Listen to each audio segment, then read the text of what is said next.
I'm Reilly Bodycomb, this is Stephen Goen. We're here at Jiu-jitsu Oakland. We're going to do a technique video for inverted gear. We're going to talk about how I like to deal with being on bottom mount and how I can use those escapes from bottom mount to get straight to some good leg control, leg lock positioning.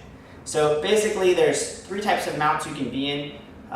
You can be in a high mount where his knees are really high up into the armpits. This is really bad, so we're going to try to avoid getting here, obviously. You can be in a middle mount where he's got his weight over his heels, but his knees are not beneath my elbows, so my elbows are still in. Then you have a low mount where he's hips back, his weight is past his knees, and it's just driving in. So we'll start with this one first. The main thing I want to talk about is trying not to allow him to move to a middle mount or high mount while you're escaping. So if I have my hands real high and I'm bridging, he can go all the way up into a high mount. That's not good. So I'm going to keep my elbows in nice and tight while we're here. What he can be doing with his feet vary. We'll talk about a couple things first. If he's doing grapevines with his feet, stretching me out, that's usually pretty easy to deal with. I'm going to bring my feet straight up to the sky, together, and then down together. And that might seem really easy, but it really isn't that easy. Just up together, down. He's stretching me out as hard as he can. Up together, down together. The reason why down together is if I bring him down wide, he'll re-grapevine.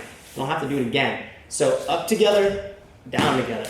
Now, once you're there, what he can still do is cross his feet underneath my butt, right? Or he can put his feet together. A situation like that's going to require a more complex escape because right now my legs here can't do anything. I flail them around, but I'm not moving his legs. Okay, so he's got his feet crossed underneath my butt here. Kind of hard to move around. His hips are down, he's got weight on me. He's got his arm out so I can talk to you, but sometimes he'll be cross-facing me, using his hands to move all this stuff, right? So I keep my elbows in, I don't move up. I'm going to take my foot here all the way to my thigh. And the reason I'm going to my thigh is I want to make sure I don't underdo this. I don't want to just look for his heel. So all the way to my thigh, and then I'm going to stop down my thigh until my heel goes on the inside of his heel. Then I'm going to stop down. Now that's not even comfortable for him, but you know, he's mounted you, gotta get out. So this one's gonna go to the other thigh, go to the mat. And I'm gonna get my toes underneath his toes. So do that again. He's tight, he's really heavy, and I might have to do this more than once. So if I can't quite do it, I might have to stomp a couple times to get that down.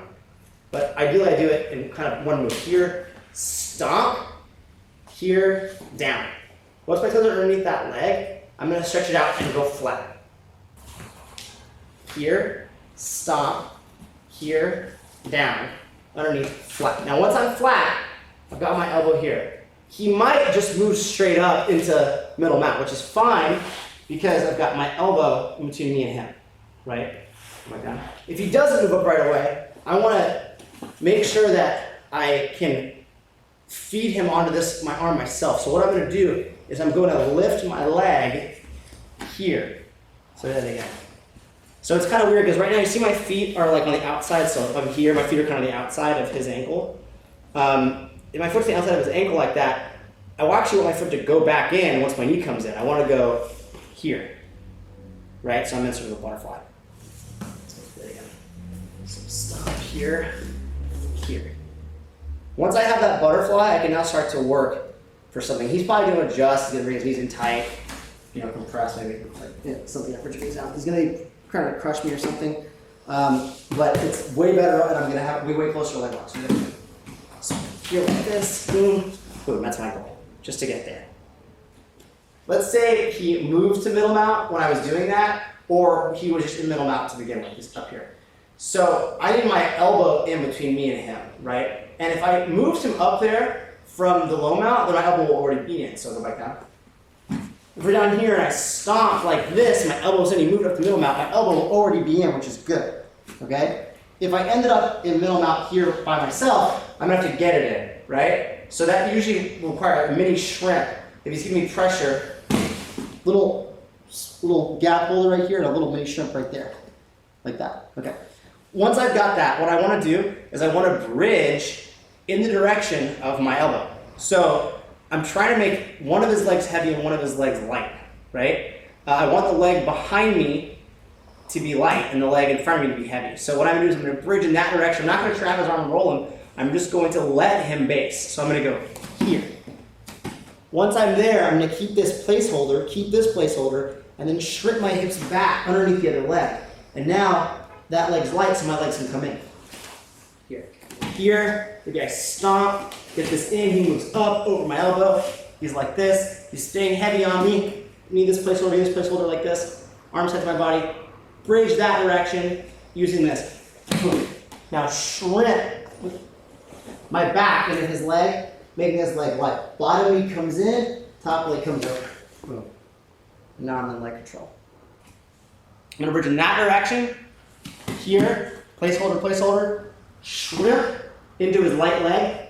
Bottom knee comes in, leg comes over, right? That's if it works perfectly. A lot of times the bottom knee comes in and he's gonna compress at you right away. You'll end up like this. So I'll do that again. Let's say he's in middle mount here, right? I get this in, I get to here and he compresses on me, right? So now if I need to get this leg over, if I'm not flexible to pull it in, here he's compressing on my head, I have to create some distance. So what I'm gonna do is I'm gonna use my elbow that's still against his thigh and push. And then if I can't get this foot in, I'm gonna bring it to the back. I personally like to put it here on this part of his leg. You can put it here like X-guard if you want. So I put it here and then I push. Overhook, leg comes over, and now I'm in leg control here. When I'm in middle mount and I'm getting my elbow in here, I'm doing it to try to make one leg heavy and one leg light, right? So I bridge that way trying to make this leg heavy. But if you recognize that, what he can do is make the other leg heavy and this leg light by going to technical mount. So I start to go this way, and now I'm stuck here, right? That's a common reaction if he registers and I'm trying to do a big bridge in that direction. So what I need to do is register that he's doing that. So when I bring my elbow in, once he makes that move, I'm gonna try to keep contact with my elbow so that my knee can work in where my elbow is. So he starts to go here. I'm gonna load my knee on top of it, right? Now right here, it's unlikely that I'm able to leg lock this leg because it's really heavy, right? So I'm gonna kind of use this frame to shrimp out and bring the other one in. Then I can drop it, I went into my armpit, and be back in that leg control position again. So do that a little bit quicker. So we're here, I get this in, I make the move. He goes here, I go there. Switching sides. Always trying to attack the light leg. It's not worth it to try to attack the heavy leg. So I'm in here, he comes up, this one, I'm not trying to submit this one, I'm not gonna try to bring this leg over and get that leg to get lighter. I'm gonna push him more on the heavy leg, bring my knee in, then drop that one on my armpit.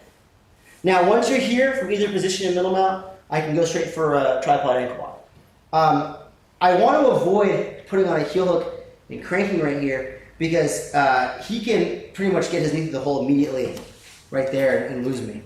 So I generally won't put on the heel hook unless we've rotated all the way through. So I'm going to go for a tripod ankle lock instead, which is a little more secure in this position. From here, and my arm goes around the ankle, I'm going to swing my arm out and get up on my forearm. Then with the knee behind his knee, I'm going to lift my hip off the ground, rotate, put my head on the mat. Staying balanced, keep my hips in front of my knee. I'm going to grab the wrist, bring this back, roll my shoulder back and pin my elbow to my ribcage, drop my hips forward. Like that. So once again, we're here like this. I don't want to just do this. He's going to dip his knee to the hole. I don't want that. I'm going to go overhook. Right now, just to dip his knee to the hole. He's going to facilitate me rotating over for the tripod. If he does nothing, I'm going to go up on my forearm, lift my hips up high, come down, balance on my forehead, his knee in front of my knees, my hips in front of his knee, slide up, shoulder back, elbow in the ribcage, drop your hips there to finish the ankle lock. The variation, if you want the heel hook, you're going to have to move quickly. I know he's going to rotate. So what I have to do is rotate with him. So if we're here and he starts to rotate, I have to rotate all the way over with him until he gets here, and then put my hips inside of the knee. Come through there. All right. That was how to get leg control from bottom mount. Thanks for watching. Go to invertedgear.com to see more.